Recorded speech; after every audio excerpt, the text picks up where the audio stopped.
자신을 바라볼 때 가장 크게 관심을 가지는 것은 딱 한 가지예요. 우리의 신앙이 성장하는 거고, 성장에서 열매를 맺는 거고, 이것이 큰 아름드리 나무가 되는 것입니다. 그럴 때 우리가 신앙이 성장할 때 필요한 게 뭐냐? 단순히 믿음만 좋으면 신앙이 성장하냐? 그렇지 않아요? 우리가 신앙이 성장할 때 필요한 것은 사실은 우리 삶에 있는 모든 것들이 다 우리 신앙에 영향을 미칩니다. 내 주변의 상황들이 내게 영향을 미치고, 또 내 몸의 건강 상태가 내 신앙에 영향을 미치고, 또 내 감정이나 내 마음이 내 신앙에 영향을 미쳐요. 외적인 것들이라든지 외적인 벌어지는 일들이나 또 내 건강에 대해서 이것이 신앙에 영향을 미치는 것은 너무 분명하게 보이기 때문에 우리가 금방 확인이 가능해요. 지난주 제가 며칠 고생을 해서 힘들어 봤는데 확실하게 다시 한번 느꼈어요. 이렇게 좀 오한을 느끼고 몸살을 한 적이 없었는데 너무 심할 정도로 아파서 한 이틀 꼼짝을 못했습니다. 그렇게 아프고 나니까 음식도 전혀 안 들어오고, 이것이 신앙의 삶에 그대로 영향을 미쳐가지고 기도도 안 되고, 또 성경을 읽을 수도 없고, 누구와의 만남도 다 취소하고, 또 설교를 준비해야 되는데 설교를 준비할 수도 없겠는 거예요. 그래서 그게 이제 수요일 날부터 조금씩 아프기 시작하더니 저녁에 끙끙 앓고, 목요일 날 또 끙끙 앓으면서 드는 생각이 이거 계속 아프면 안 되는데, 이 생각이 드는 거예요. 왜냐하면 설교 준비가 아직 안 됐거든요. 금요일까지 아프면 이거 설교 준비를 어떻게 하고 추수감사 준비를 어떻게 해요. 그래서 목요일 저녁부터는 온통 관심이 어디에 있냐면 어떻게 하면 빨리 나을까에 초점이 있는 거예요. 빨리 나아야 내가 준비할 수 있고 주일 준비가 되니까. 그리고 내가 빨리 나아야 정상적인 삶으로 돌아와서 성경 통독도 계속 같이 하고, 말씀도 보내고, 또 말씀을 가지고 성도들을 위해서 기도도 하고, 이런 것들이 계속 이어지니까 온통 관심이 치료에만 관심이 있어요. 왜? 이것이 내 신앙에 직접적으로 영향을 주는 것을 알고 있기 때문에. 그게 확연하게 드러나잖아요. 그래서 우리가 건강이 좋지 않고 상황이 어려워지면 우리는 그게 금방 드러나기 때문에 빨리 그것을 개선하려고 애를 써요. 그것이 얼마나 크게 영향을 미치는지를 알고 있어요. 근데 여기에 비해서 우리가 너무나 좀 간과하고 있는 한 부분이 뭐냐면 감정 부분이에요. 감정은 내 신앙에 그렇게 크게 영향을 안 주는 것이라고 생각을 해요. 실질적으로 외적인 환경이라든지 건강만큼 직접적인 타격을 주지는 않습니다. 그런데 서서히 우리 가운데 타격을 줘요. 그래서 바울이 이야기할 때 분을 내어도 죄를 짓지 말고 해가 지도록 분을 품지 마라 그래요. 해가 지도록 분을 품고 있으면 그 분노의 감정에서 계속 독소가 나와서 우리 신앙에 계속 악영향을 끼치기 때문에 그렇습니다. 그래서 바울이 이야기할 때 해가 지도록 분을 품지 마라로 끝나지 않고 이어지는 말씀이 바로 연이어서 마귀에게 틈을 주지 마라 그래요. 분노를 품고 있으면 마귀가 틈을 탄다라는 거예요. 계속 분노를 품어보세요. 나오는 생각들, 나오는 행동들은 마귀가 좋아할 생각과 행동들이 나오게 되는 거예요. 그 분노가 어떤 분노이든지 간에 그 분노가 내 신앙에 안 좋은 영향을 계속 준다라는 거예요. 근데 이에 비해서 우리에게 제일 좋은 감정적인 신앙이 아주 유익한 감정이 있습니다. 그게 뭔지 아세요? 그게 바로 오늘 함께 우리가 나눌 감사예요. 감사의 마음은 우리 신앙에 아주 유익하게 만들어줘요. 예수님 말씀하신 4가지 마음밭의 비유에서 길가밭, 가시떨기밭, 돌밭, 옥토밭이 있을 때에 감사의 마음이 늘 있는 사람은 계속 옥토밭의 마음을 유지할 수 있어요. 그래서 바울이 이야기할 때에 범사에 감사하라. 오늘 집사님도 기도하실 때 범사에 감사하라. 이 범사라는 게 뭐예요? everything, all thing. 우리가 아는 모든 것이라고 보기 쉬운데 이 속에는 어떤 의미가 담겨져 있냐면 all circumstances. 그러니까 모든 환경, 상황이 담겨져 있어요. 당신이 어떤 상황에 있든지 간에 바울은 감사의 마음을 계속 견지하십시오 이거예요. 범사에 감사라는 것은 어떤 상황에 있든지 간에 감사를 고백하라는 거예요. 누군가 상담을 할 때 힘들고 어려운 분이 자기 힘듦을 토로를 해요. 들어줘요. 근데 힘들고 어려움이 계속 힘들고 어려움만 끝나면 전 그분을 위한 기도를 할 때에 그분의 영혼을 위해서도 기도를 해요. 하나님, 저의 사람이 신앙이 실족하지 않기를 원합니다. 상황도 개선되어지기를 원하지만 저 사람의 신앙도 떨어지지 않기를 원합니다. 기도를 해요. 그런데 너무너무 힘들고 어려운 가운데 있는 그분의 입에서 그래도 저는 하나님께 감사해요 라는 고백이 딱 나오면 전 그분을 놓고 기도할 때에 하나님 상황이 개선되게 해주십시오 라는 기도를 드리지만 그분의 신앙을 볼 때에는 불안함이 없어요. 저 사람은 지금 감사에 대한 고백이 있다는 것은 하나님에 대한 신뢰가 있고 그러면 저 사람은 미혹받지 않을 것이고 흔들리지 않는 가운데에 지금의 이 어려운 상황들을 헤쳐나가겠구나 이러한 믿음이 생겨지니까 그 사람을 위한 기도를 할 때에는 저 사람의 영혼이라든지 신앙이라든지 이런 부분의 불안함에서 기도는 나오지 않고 저 사람의 상황들을 개입해 주십시오 라는 기도만 나오게 돼요. 그러니까 그 마음 가운데 어떤 상황에 있든지 감사할 수 있다면 계속 감사를 통해서 계속 이 분노는 독소가 나온다면 감사는 영양분을 공급해 줘가지고 우리의 마음이 옥토밭이 되게 만들어준다는 겁니다. 그래서 추수감사주의를 우리 교회에서 드릴 때 많은 그 절기들이 있는데 다 절기를 제하지만 최소한의 절기, 가장 중요한 절기 3개를 우리 교회에서는 지키고 있는데 그 중에 하나가 바로 추수감사주일이고 왜? 감사라는 것을 이때 다시 한번 깊게 생각해보고 또 같이 다양한 방법으로 나누면서 감사가 여러분 신앙에 매우 유익한 것들임을 다시 한번 경험하라는 거예요. 추수감사주일은 오늘날 그렇죠. 한 해 동안 지켜주신 은혜에 대해서 감사하는 거예요. 오늘도 우리 아까 잠깐 우리가 예배 드리기 직전에 보니까 아프신 분들이 많아요. 예, 아프신 분들. 저도 고생이 있었는데 아프신 분들이 계세요. 또 상황이 어려운 분도 계세요. 어떻게 감사가 쉽게 나올까요? 다 좋아져야지 감사가 나오죠. 근데 그럼에도 불구하고 오늘 예배를 통해서 좋은 일뿐 아니라 바울이 고백한 것처럼 어떤 상황에 있든지 이 시간 여러분이 예배를 통해서 감사의 마음이 확실하게 회복되어지는 시간이 되었으면 합니다.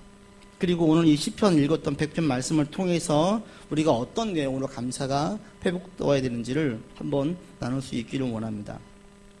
이 시편 100편은 시편 55편 그리고 24편처럼 회중이 성전에 들어갈 때 불렀던 감사 찬송시예요.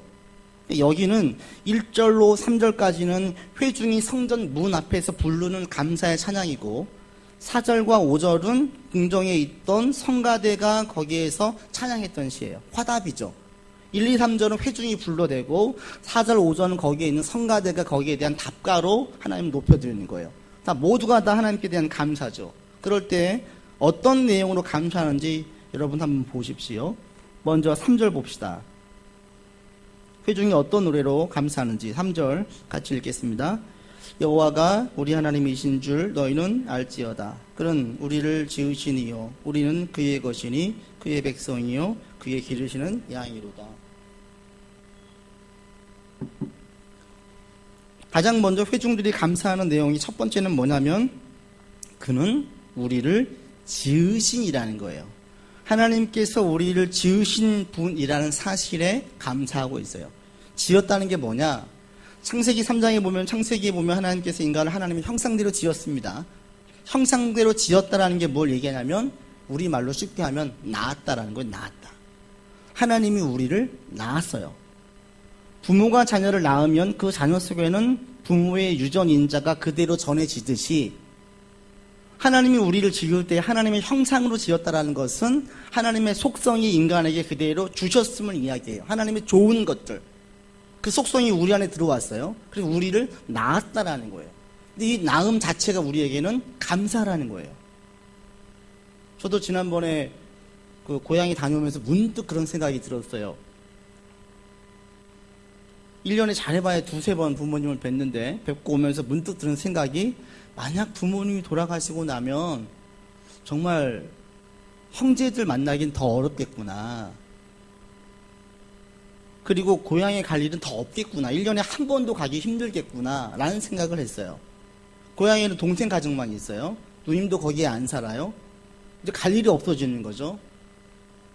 그때 어느 분도 그런 얘기를 하더라고요. 고령의 어머님이라도 계시니까 지금 저희 7형제가 다 모인다라는 거예요. 근데 어머님이 돌아가시면 가봐야 어머니 힘도 없고 아무것도 없으시지만 어머님 안 계시면 형제는 모을 일이 없다라는 거죠. 그 말이 맞지 않아요? 고령의 어머님, 고령의 아버님이라도 계시면 형제들이 모여요. 왜? 나를 낳으신 그 부모님 자체, 존재 자체가 말로 형용할 수 없는 복합적인 감정이 들게 만들고 찾아가게 만드는 거거든요. 만약 어느 부모자식이 나는 부모님 영향 없습니다. 난 내 혼자 고생해서 여기까지 왔어요. 라고 이야기한다면 젊어서는 그렇게 이야기할지 모르겠지만 나이가 들어갈수록 그렇게 말할 수 없죠. 어느 순간 내가 부모라는 존재로부터 자유로울 수가 없구나. 나를 낳아주신 부모님에게서 나는 결코 자유로운 존재가 될 수가 없다는 사실을 깨닫게 됩니다. 또 어느 연세 드신 분이 그런 얘기를 하더라고요. 지금 이제 90대신 자기 아버님을 뵐 때마다 자기 20년 뒤에 30년 뒤에 자기를 본대요. 아버님과 자기가 너무나 비슷해서 아버님이 지금 어떠한 질병으로 고생하신지를 보면 20, 30년 뒤에 나도 지금 저런 병으로 고생할 수 있겠구나 라는 생각을 하게 된다는 거예요. 그렇지 않겠어요? 그대로 그분에게는 자기 20, 30년 뒤에 건강에 대해서 예상이 되는 거예요. 벗어날 수가 없어요. 이런 것들 깨닫게 되어지면 그냥 부모님이 살아계신 존재 자체가 감사하죠. 그래서 어머님이나 아버님이나 자식들에게 패기치는 게 싫어가지고 아이고 내가 어서 죽어야지 이럴 때 뭐라고 해요? 보통 철든 자녀들은 절대 그런 말씀 하지 말라고요. 그냥 살아계시는 것 자체, 아무것도 안 하셔도 괜찮아요. 살아계신 자체만으로도 우리는 감사해요 라는 고백이 나오는 거예요. 존재 자체가 그분들에게는 어떤 의미인지를 알게 될 때에 감사가 나와요. 똑같아요. 하나님의 존재 자체가 하나님 나를 낳으셨음에 대한 것을 분명히 알게 된 자들은 하나님의 존재 자체가 감사로 나와요. 하박국 선지자가 이야기하잖아요. 우리가 잘 알고 있는 난 여호와로 말미암아 즐거워합니다. 나의 구원을 하나님으로 말미암아서 기뻐하겠습니다. 하나님의 존재 자체가 하나님을 찬양하게 만드는 거예요. 하박국은 시작할 때 이 세상 불행에 대한 탄원으로 시작해요. 하박국 선지자가 하나님 왜 이렇게 악한 자들이 힘을 얻고 있습니까? 공의는 다 어디 갔습니까? 연약한 자들은 왜 이렇게 고통 중에 있습니까? 원망으로 시작했던 하박국의 기도가 어떤 연유에서인지 마지막에 가서는 하나님의 존재만으로 하나님을 찬양해요. 이게 하박국이었어요. 저 여러분 가운데에도 이런 고백이 나오면 좋겠습니다. 하나님의 존재 자체, 나를 낳으셨다는 그 존재 자체가 여러분들에게 감사로 나올 수 있기를 바랍니다. 낳으셨다, 이게 어떤 나의 아버지 되셨다. 여러분 이것을 한번 깊게 묵상해 보세요. 하나님 여러분 낳으셨어요? 여러분 하나님 지으신 존재 맞습니까? 이것이 여러분 고백되어지잖아요. 감사가 나와요. 이게 감사로 나올 수밖에 없는 것은 나를 낳으셨습니다. 나의 아버지 되셨습니다. 라는 걸 깊게 묵상하면 낳으셨다는 의미 속에 무엇이 담겨져 있습니까? 길러주시는 게 담겨져 있어요. 낳은 부모님은 자녀를 길러요. 길러준다는 건 어떤 의미가 있어요? 책임진다는 의미가 있어요. 아무리 힘들고 어려운 노년의 부모님들도 자식이 힘들다라고 하면 더 힘든 부모님들도 자기 거 뺏어 주려고 해요. 끝까지 책임지려고 해요. 이게 부모예요. 모든 부모는 다 그렇습니다. 차라리 내가 고생할지언정 자녀는 고생시키고 싶지 않는 게 부모예요. 자녀가 아파한다, 필요가 보인다, 방관할 부모는 없습니다. 낳았다는 속에는 책임진다는 의미가 함께 담겨져 있습니다. 그래서 오늘 본문도 보시면 3절에 우리를 지으신 이요, 우리를 낳으신 이요, 그 다음에 이어지는 게 뭐예요? 우리는 그의 것이고 그의 백성이고 그의 기르시는 양이다 그래요. 하나님께서 길러주신다라는 거예요. 하나님 책임지신다라는 거예요. 이 부분을 같이 언급하고 있습니다. 앞서 말씀드린 하박국 선지자, 왜 그렇게 많은 탄원으로, 세상 불행에 대한 탄원으로 시작했던 그 기도가 감사로 바뀌었을까요? 왜 하나님 존재에 대한 감사로 바뀌었을까요? 하박국 3장에 보면 하나님께서 하박국에게 바벨론을 치실 것을 환상으로 보여주셨어요. 저 악한 나라들, 악한 자들 왜 하나님 벌하시지 않습니까? 라고 불평했던 하박국에게 환상으로 바벨론을 심판받는 장면을 보여주신 거예요. 그것을 환상으로 보는 하박국은 똑똑히 경험해요. 아, 악인은 벌하시는구나. 아, 의인은 반드시 지켜주시는구나. 하나님의 자녀는 보호해 주시는구나. 책임지시는구나. 이것을 확실하게 가지고 믿음으로 확신하게 되자 그때 하박국은 감사로 바뀌어졌어요. 상황이 바뀐 건 없어요. 그럼에도 불구하고 하박국의 마음은 바뀌어졌어요. 왜? 낳아주신 하나님이 책임지시는 하나님이란 사실로 분명하게 확신하자 불평과 원망의 소리가 감사와 찬양으로 바뀌어졌습니다. 여러분도 마찬가지예요. 언제 우리가 감사할 수 있을 것 같으세요? 우리는 가장 쉽게 생각하는 것이 상황이 바뀌어지면 감사할 수 있을 것이라고 생각을 합니다. 맞습니다. 상황 바뀌어지면 감사하죠. 그러나 더 먼저의 감사는 상황 변화가 아니에요. 가장 첫 번째 나오는 감사는 상황이 개선되어서 나오는 것이 아니라 하나님이 내 인생 이 문제를 책임지신다라는 확신이 생겨지면 그때 감사가 나와요. 상황은 안 바뀌었는데. 여러분 한번 생각을 해보세요. 내 상황이 안 바뀌어졌어요. 아이가 여전히 속을 썩혀요. 직장은 여전히 골머리가 아파요. 또 부모님의 문제로, 자녀의 문제로, 또 직장의 문제로, 개인적인 일로 막 골머리가 아파요. 그런데 이 모든 문제에 대해서 하나님께서 내가 책임질게 확실하게 말씀해 주시면 그때부터 불안과 걱정은 사라져요.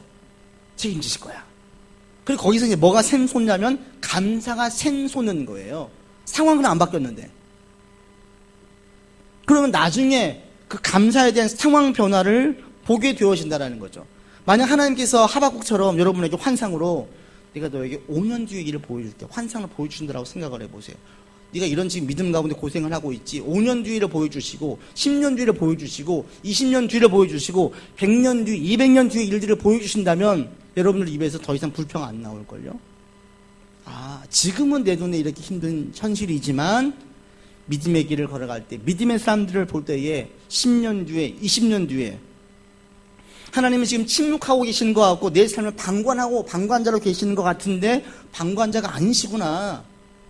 10년 뒤에, 20년 뒤에, 30년 뒤에는 이런 일로 바꾸어 주시는구나. 나를 분명하게 보여주시면 현실의 어려움에 대해서 불평이 안 나와요. 대신 감사가 나와요. 믿는 백이 있거든요. 그래서 결국에 모든 상황 가운데 감사할 수 있는 것은 하나님께서 나를 낳으셨는지, 나의 아버지 되시는지, 그리고 그분이 분명히 내 모든 삶과 모든 상황을 책임지시는 분이신지 확신을 할 수 있느냐, 확신하지 못하느냐의 문제예요. 여러분이 지금 만약에 내 인생 하나님 분명히 책임지십니다. 강한 확신이 있으면 불평과 원망 대신에 그것이 감사로 바뀌어져요.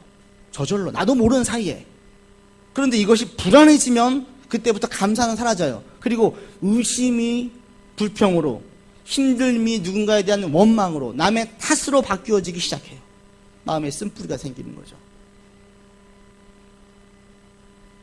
여러분 가운데 먼저 이 확실함이 있었으면 좋겠습니다. 하나님 여러분 아버지 되시는 건 맞습니까? 그리고 그분이 내 인생을 책임지신다는 사실을 분명히 믿고 확신합니까? 여기에 대해서 먼저 확신 가운데 나갈 수 있기를 바랍니다. 그러면 그것이 우리로 감사하게 만들어줘요. 그래서 먼저 오늘 시편에서 이야기할 때에 백성들이 부를 때 하나님은 우리를 지으신 자이십니다. 우리를 기르시는 양이십니다. 우리는 그의 양입니다. 이 사실로 찬양을 하는 거예요. 여러분에게도 이런 찬양이 먼저 나올 수 있기를 바라고, 힘들고 어려울 때 먼저 그 고백을 다시 한번 해보세요. 하나님은 나의 아버지 되십니다. 나를 책임지십니다. 이 사실을 다시 한번 환기시키세요. 그리고 믿음으로 다시 한번 고백하세요.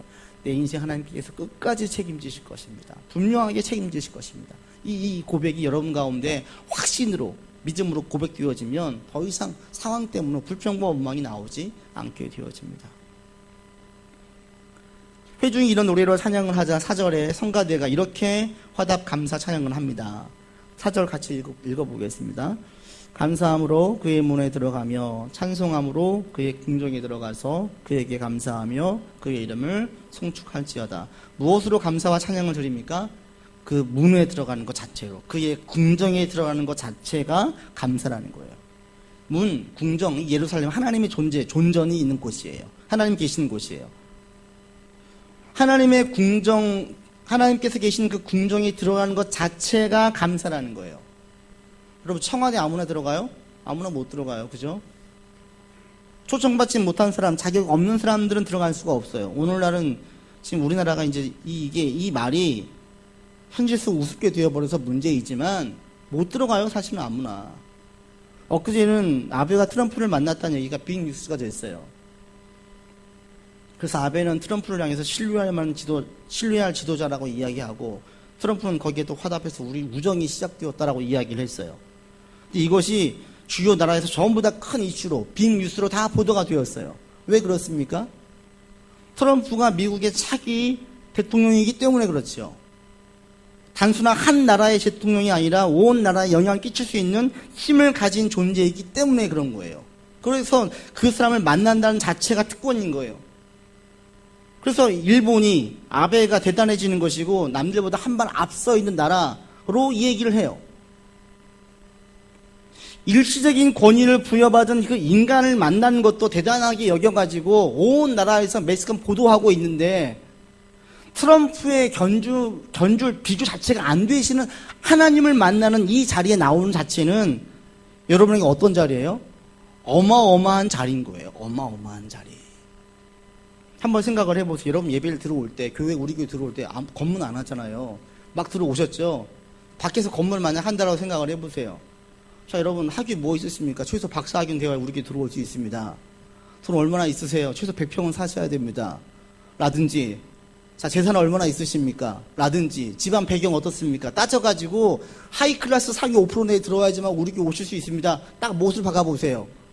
어떻게 되겠습니까? 못 들어온 사람들은 세상에서 들어오려고 부러워할 것이고, 들어온 사람들은 그 자리에서 으쓱될 거예요. 예배가 아니라 어떤 모임에서는 그런 단체들이 있잖아요. 그 사람들은 자기가 거기에 멤버십을 가지고 있다는 사실이 대단한 자리예요. 대단한 자리. 특권이에요. 이 예배라는 자리는 예수의 보혈로 여러분들이 정말 들어올 수 없는데 들어와 지금 앉아 계시는 거예요. 가장 큰 특권을 부여받은 곳이 바로 이 예배의 자리예요.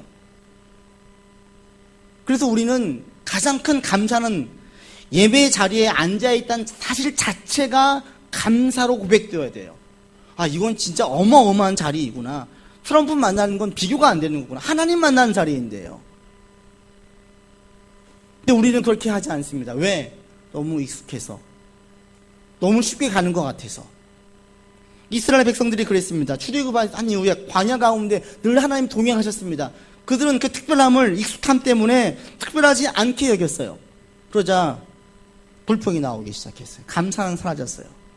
길이 험하니까 길이 험하다고 욕을 합니다. 그런데 이 불평이 그걸로만 끝나면 문제가 없는데, 불평이라는 것은요, 한번 하면 이게 자꾸 확장성이 있어요. 불평의 범위가 커져가요. 이스라엘 백성들이 길 때문에 불평을 했는데 어느 순간 길에 대한 불평이 아니라 만나에 대한 불평으로 가요. 아휴, 우리에게 먹을 게 이 만나밖에 없다라는 거예요. 이걸로 온갖 요리를 다 해 먹어봤는데 맛도 없다라는 거예요. 이걸로 우리 영양분이 되겠냐는 거예요. 그런데 만나에 대한 불평이 만나로 안 끝나요. 어디까지 갑니까? 우리를 왜 불러내냐 이거예요. 그냥 이집트에 있게 만들지 왜 불러내가지고 여기에서 죽게 하느냐 그래요. 지금 여기까지 인도하신 하나님의 인도하심 자체에 대해서 불평으로 나오게 되는 거예요. 하나님이 함께 하신 그 특권이 그들 가운데는 특권으로 인정되지 않았어요. 그리고 그것을 귀하게 여기지도 않았어요. 그냥 쉽게 내버려 버렸어요. 우리 가운데도 그런 일이 종종 있다라는 거예요. 예배의 자리가 너무너무 귀한 자리인데 그 귀함을 몰라요. 왜? 아무나 갈 수 있으니까. 안 가면 막 오래. 전 여러분들이 이 예배의 자리가 너무나 귀한 자리임을 계속 고백되어졌으면 좋겠습니다. 이 앉아있다는 자체가 나에게 너무나 감사로 고백되어졌으면 좋겠어요. 그리고 그 사실이, 그 은혜가 반복적으로 또 지속적으로 계속 고백되어졌으면 좋겠습니다. 만약 내 가운데 이런 은혜, 감사가 없다면 그런 은혜를 깨닫게 될 날이 속히 오기를 정말 간절히 원합니다. 제가 그런 부분을 놓고도 우리 성도들을 위해서 계속 기도하고 있습니다. 지금 이스라엘 백성들이 이걸 가지고 이야기하고 있는 거예요. 하나님께서는 우리가 들어가는 하나님 자체를 하나님을 만나는 자체가 너무나 영광스러운 자리인데 우리가 들어올 수 있도록 허락해 주셨다. 너무 감사하다. 그리고 이 들어와서 우리가 기도를 할 때 어떻게 하나님은 너무나 귀를 기울이고 들으신다는 거예요. 토조 목사님 친구 목사의 말을 인용해서 얘기했어요. 하나님께서 그 친구 목사님 그랬다는, 하나님께서 어떻게 들으신 줄 아세요? 귀 이렇게 모아가지고 귀를 기울이고 들으신다는 거예요. 내 자녀가 무슨 얘기를 하나 귀를 기울이고 모아서 들으신대요. 이게 얼마나 은혜냐 이거예요. 이 자체가 얼마나 감사냐 이겁니다. 하나님이 나의 기도를 들으신다는 그 사실 자체로 감사할 수 있기를 바랍니다. 다니엘이 금식하면서 기도합니다. 그러자 하나님께 다니엘에게 천사를 보내서 말씀해 주십니다. 그때 하신 얘기가 그거예요. 다니엘아, 너가 금식을 시작하는 첫날 하나님께서 나를 이미 보내셨다. 이미 기도를 시작하는 그때부터 하나님이 이미 응답하신 거예요. 시간상으로는 늦게 응답이 된 것처럼 눈에 보여졌지만 기도를 드린 그 순간 벌써 하나님이 들으시고 응답하셨다는 겁니다. 근데 우리는 다니엘과 같습니까? 예수 그리스도로 말미암아서 우리가 다니엘보다 더 뛰어난 자격을 부여받았다라는 거예요. 그래서 예수의 이름으로 기도를 드리면 하나님은 귀를 모으시고 이미 들으시고 계시다는 거예요. 내 눈에 지금 응답이 안 보일 뿐이지 다 듣고 계시고 하나님의 때에 우리 눈에 보이게 응답하십니다. 이걸 믿으시기를 바랍니다. 그래서 이 자리에 앉아있는 자체가 우리에게는 은혜예요. 오늘 제가 이 말씀 묵상하고 집에서 나올 때 애들이 또 감사함으로 흥얼거리는데 왈칵 눈물이 나올 뻔했어요. 하나님 감사합니다. 저는 깊게 곱씹고 묵상하다 보니까 너무나 이게 은혜가 되는 거예요. 진짜 앉아있는 자체가 우리에게 너무나 큰 은혜인데 나는 왜 이 사실을 너무나 망각했지? 저와 같이 망각하신 분들이 분명히 있을 것입니다. 여러분 다시 마음을 새롭게 하시길 바랍니다. 그리고 예수의 이름으로 와서 예배 드린 자체가 여러분에게 감사가 될 수 있기를 바랍니다. 5절에 성가대의 감사의 고백이 또 한 가지 나옵니다. 5절 같이 읽겠습니다. 여호와는 선하시니 그의 인자하심이 영원하고 그의 성실하심이 대대에 이르리로다. 이게 무엇에 대한 감사냐면 하나님의 속성에 대한 감사예요. 아는 동료 목사님이 그 사역하는 교회 권사님 한 분을 대단히 높게 평가하는 분이 있어요. 왜 그러냐면 그 자녀들이 결혼했는데 그 아들이나 그 와이프나 그 며느리나 너무 바쁜 부부래요. 세상에서 잘 나가는 부부래요. 그런데도 이 어머님 권사님 말씀 한마디에는 불평하거나 불순종한 걸 본 적이 없대요. 자기가 4, 5년 그분을 보여왔는데 그 아들 며느리 부부를 볼 때 너무 순종하다라는, 볼 때 조금 어떨 때는 조금 저거는 힘들 수도 있겠다 싶은데도 순종하더라는 거예요. 이 권사님 그럼 막 떼를 쓰느냐, 막 말씀이 많으시냐, 아니면 어떻게 막 억지를 부르시냐, 그렇지도 않대요. 큰 소리를 내는 것도 아닌데도 불구하고 아들 내외가 그렇게 잘 따른다라는 거예요. 이게 자기는 너무 궁금하다는 거예요. 대체 어머님이 아들에게 어떻게 했길래? 우린 가까이 안 가서 모르죠. 그러나 분명한 사실은 헌신을 한다고 모든 자녀가 부모님에게 다 이렇게 순종합니까? 안 그래요. 자녀에게 헌신했는데 부모님 무시한 자녀들이 얼마나 많아요? 엄마 아빠는 나보다 못 배웠다고 무시하고 얼마나 함부로 대한 자녀들이 많아요. 그런데 훨씬 더 많이 배운 아들 그 가정에서는 그렇게 순종하더라는 거예요. 그게 너무 궁금하다는 거죠. 무엇이겠어요? 우리는 알 수 없어요. 그러나 분명한 사실은 그 연약한 여인이지만 그 어머님 안에 있는 어떠한 속성들이 아들 가정으로 하여금 감사하게 기꺼이 순종하게 만들었어요. 피조물의 인간에게는 어떠한 속성도 사람들에게는 기꺼이 따르게 기꺼이 순종하게 만들어요. 그리고 어머님은 그냥 계신 자체만으로 귀하게 여기는 거예요. 그러면 무한한 하나님의 속성을 경험하게 되어지면 감사, 순종 더 기꺼이 나오지 않겠습니까? 그럴 때 오늘 본문에서 세 가지 속성을 얘기하는 거예요. 여러분 보세요. 무엇 얘기합니까? 하나님의 속성을. 하나님의 선하심, 그리고 인자하심, 세 번째는 성실하심을 얘기해요. 선하심은 이것은 좋은 거예요. 옳은 것이 아니에요. 좋은 것, 굿. 인자하심은 러브예요. 사랑이에요. 성실하심은 페이스풀니스, 신실하심이에요. 하나님의 속성을 시편에서 세 가지를 얘기하고 있어요. 첫 번째는 하나님은 좋으신 분이십니다. 좋으신 분. 옳다라는 게 아니에요. 좋다라는 거예요. 하나님의 좋으심을 경험한 사람들은 어떠한 형편에서도 감사할 수 있어요. 왜? 하나님은 좋으신 분이기 때문에 이것을 선으로 좋은 쪽으로 인도하신다라는 신뢰가 있어서 어떤 형편에서도 감사할 수 있어요. 그 다음에 또 한 가지는 러브예요. 러브. 하나님의 인자, 사랑의 속성이에요. 사랑의 속성. 그런데 여러분 그 인자하심 보세요. 인자하심이 얼마나 유효하다고 얘기합니까? 유효하다? 영원하다 그래요. 인자하심이. 여러분 인생 전체에 하나님의 사랑은 인생 끝날 때까지 계속 간다라는 거예요. 계속. 그 다음에 성실하심은 어떻게 이야기합니까? 대대, 세대를 이야기해요. 내 때만이 아니라 내 다음 세대, 그 다음 세대. 이 성실, 신실하심, 약속을 지키심 하나님은 나에게만이 아니라 내 후손들에게까지도 다 책임지신다라는 거예요. 이 세 가지 속성을 이야기하면서 이것으로 찬양을 해요. 이 세 가지 속성이 딱 뭉쳐져 있는 게 뭔지 아세요? 예수 그리스도예요. 하나님은 좋으신 분이시고 사랑이 많으신 분이시기 때문에 예수님을 십자가 고통당하게 하시고 구원의 길로 우리를 인도하셨어요. 하나님의 선하심과 인자하심이 예수님 이 땅에 오게 만드시는 거예요. 그 다음에 하나님의 성실하심이 온 인류에게, 모든 세대에게 구원의 길을 열어주신 거예요. 결국에는 예수 그리스도가 이 땅에 오실 수 있었던 것도 하나님의 세 가지 속성입니다. 선하신 하나님, 인자하신 하나님, 성실하신 하나님이 예수를 그리스도로 고백하게 만드는 이 구원의 길로 우리를 인도하시게 되었어요. 그래서 예수가 나의 아버지, 구주 되시고 내가 하나님 자녀라는 사실을 깊이 묵상하게 되어지면 이미 벌써 이 하나님의 세 가지 속성을 경험하고 있는 거예요.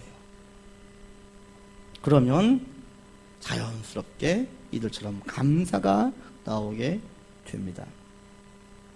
전 여러분들이 이 세 가지 속성을 이미 누리고 있으면 자꾸 깨달았으면 좋겠습니다.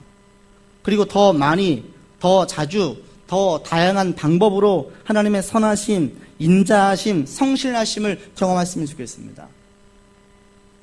그러면 우리는 입에서 자연스럽게 감사와 찬양이 끊임없이 나올 수 있게 됩니다. 여러분 고백하세요. 하나님 어떤 분이세요? 좋으신 분이에요. 좋으신 분 맞습니까? 하나님은 그 사랑이 무한하십니까? 인간의 사랑은 대단히 얇습니다. 조건적입니다. 기브앤테이크입니다. 그러나 하나님의 사랑은 끝이 없다라는 거예요. 내가 죽을 때까지 내가 어떠한 미련한 짓을 해도 하나님의 사랑에 대해서만큼 변하지 않는다라는 거예요. 또 그분은 성실하세요. 모든 인간은 다 무능해요. 심지어 우리 부모님들도 능력에 한계가 있어요. 그러나 우리 하나님은 능력에 한계가 없어요. 연세 드신 부모님들은 내가 챙겨드려야 되지만 하나님은 연세가 드시지 않아요. 끝까지 우리를 책임지셔요.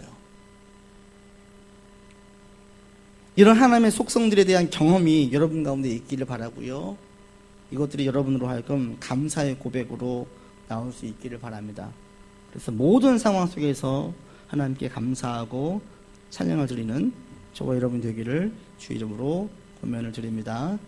아멘.